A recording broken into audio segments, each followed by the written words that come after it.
So you think the only thing standing between you and your desires is some belief you need to fix, or a wound you need to heal, or a new identity you need to wire in, or the perfect method, the right version of you, the exact right state. And it's not. There's only one thing standing between you and everything you want. And that one thing is this: it's a case of mistaken identity. Mistaking yourself for a separate self, which is a bundle of thoughts, feelings, memories, stories. A character you've been playing for so long that you now think that it's you. And that's it. And I know maybe you're going and thinking, well, yeah, I know this. I am the I am. I'm not my ego, a separate self. I've heard this before. But do you live from this knowing? Or do you still check for signs all day? And then wonder why your desire isn't moving, isn't showing up the way you want it to. And you stress about whether you're in the right state or how long you've been in the right state. You feel guilty for reacting. You get caught up in shadow work loops. You keep thinking your old self-concept is why your desire is not here yet. You think you need to become magnetic enough to finally be chosen. And if you do, you're still believing in the separate self. You're still mistaking identity. And that's why it feels hard. Not because you're broken, and not because you haven't healed enough. Not because you didn't do your affirmations this morning, or while taking a shower, or while going on a walk. Because you're applying all of it to a character that never needed fixing in the first place. And let's rewind, right? Most of us walk through life, right from childhood, believing we are this separate ego self, a collection of thoughts. We believe we're this name, this form, a bundle of beliefs, a body-mind with a personal history, very unique, a role in the story of life.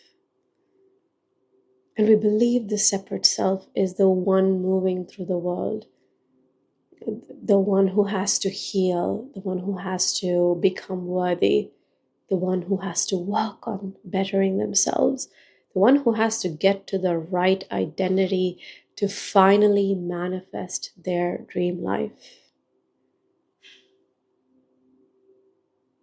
And that's exhausting. And what if I told you that this separate self is an illusion? No, I don't want you to simply believe in it. The entire foundation of your I'm not there yet experience is built on a false identity. It's like an actor so absorbed in a role that they forgot that they're the actor. They think they are the character. And when they try to affirm their way into the next scene, believing the script has power over them. They feel the script is so powerful. It's why your tools feel like they've stopped working. When you believe you are this character, you will try to use affirmations, visualization, healing, entering the void, techniques, all of it to fix the character.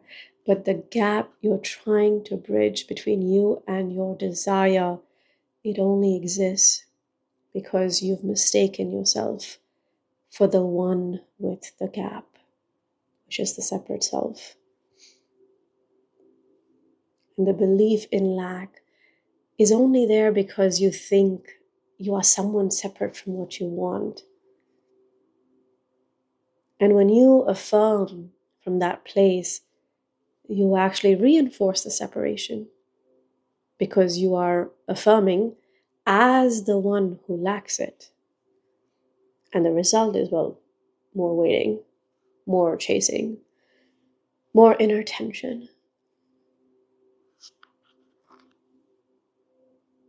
But it's not just about affirmations.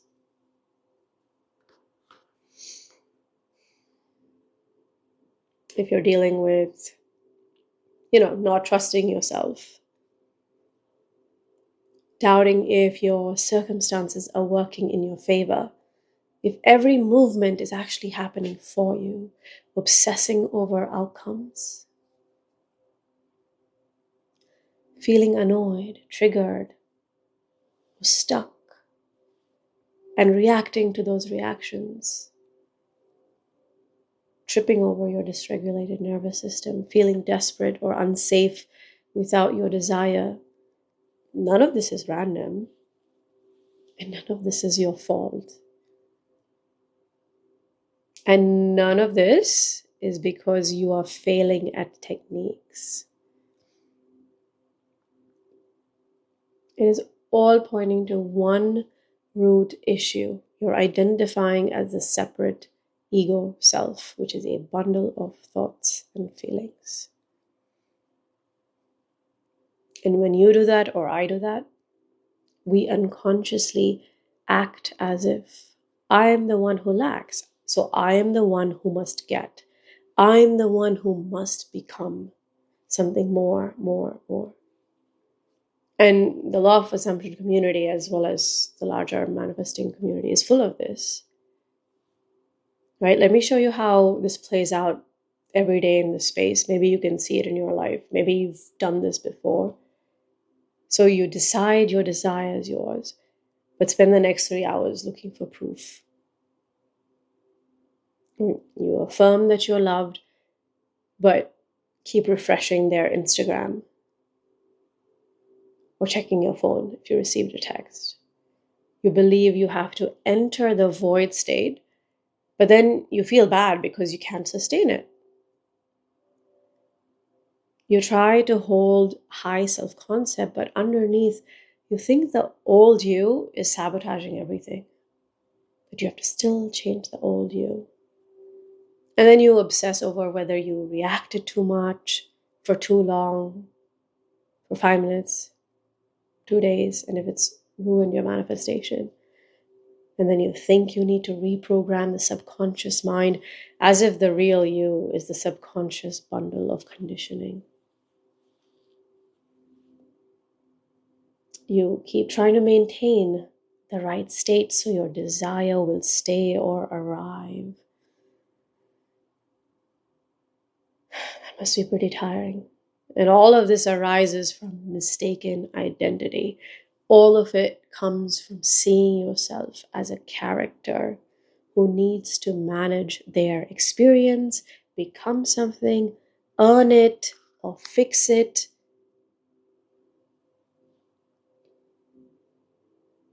And then it's why we turn it into a checklist. We turn it all into a checklist because the moment we latch onto stories, the moment we identify as a body, a mind, a person moving through linear time, we automatically divide life into planes. If this is 3D, this is 4D, this is 5D, this is my self-concept. This is the old story. This is the new story. This is shadow work. This is the void state. This is the version of me who finally gets my desire and gets it all. This is the version of me who's the best. Nobody's better than this version. We break it all up. We slice it into neat compartments and then we try to manage them.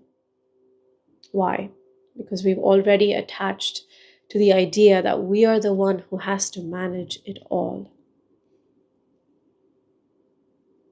That's why it feels or starts feeling like a checklist. That's why let's say you manifested the job and now it feels like, okay, now I have to manifest that loving relationship. I'm ready. As if love is in a different box.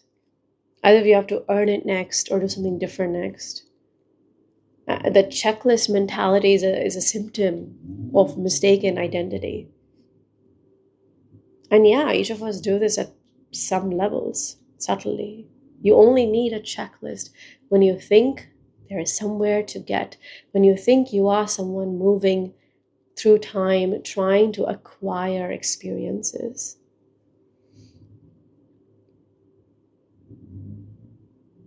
But you're the awareness in which all experiences are arising. Can you see that? So, what is the shift? It's not about getting rid of the ego, meaning not getting rid of the separate self. It's not about fixing your self concept.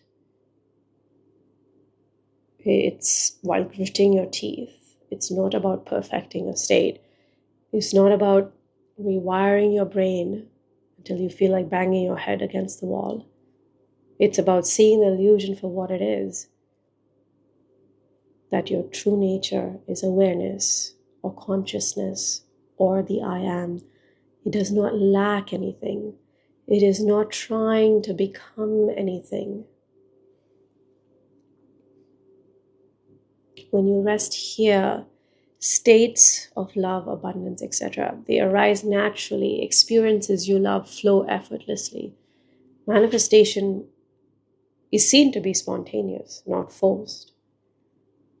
And why does this even work? Because everything you desire is already a movement within awareness, within I am. And you are that awareness, you are that I am. So the more you rest here, the less resistance you hold. And what happens when resistance drops? You naturally accept what you desire as part of you, and life mirrors that. Now you're not forcing the 3D, you're not pushing an outcome. You're letting it unfold from the truth of who you already are. And it changes the game. I remember I had this client once who tried to keep getting to the right state, right? So she was like constantly on the I must maintain a high self-concept treadmill, right?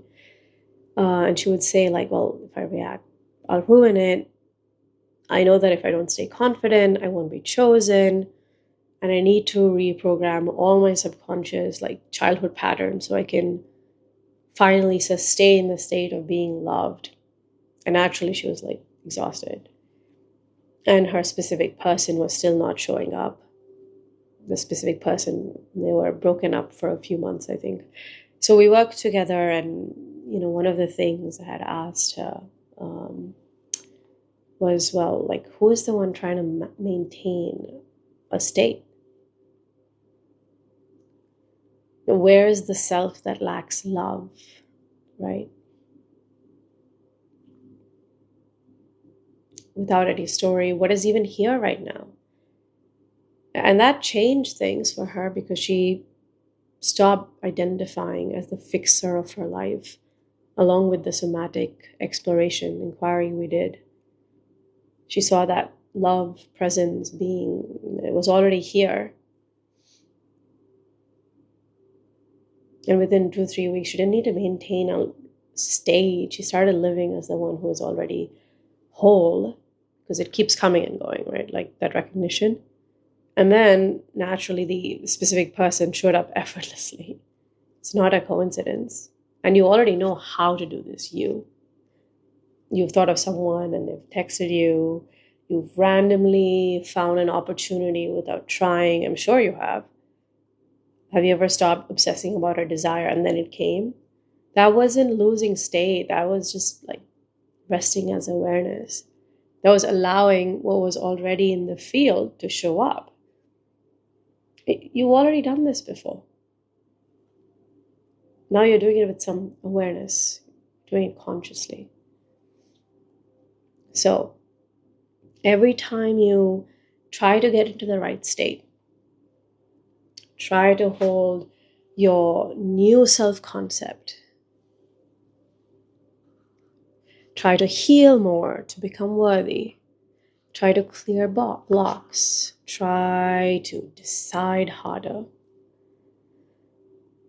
Try to reprogram the subconscious so you can finally have it. You are doing it as the separate self. And that's why it feels hard. It feels like a challenge. But you don't have to become anything to get your desires. You don't have to fix yourself. What is there to fix?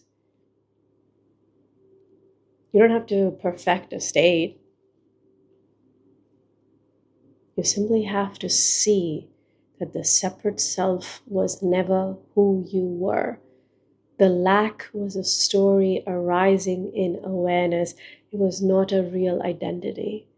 And everything you desire already exists because you are the field in which it arises.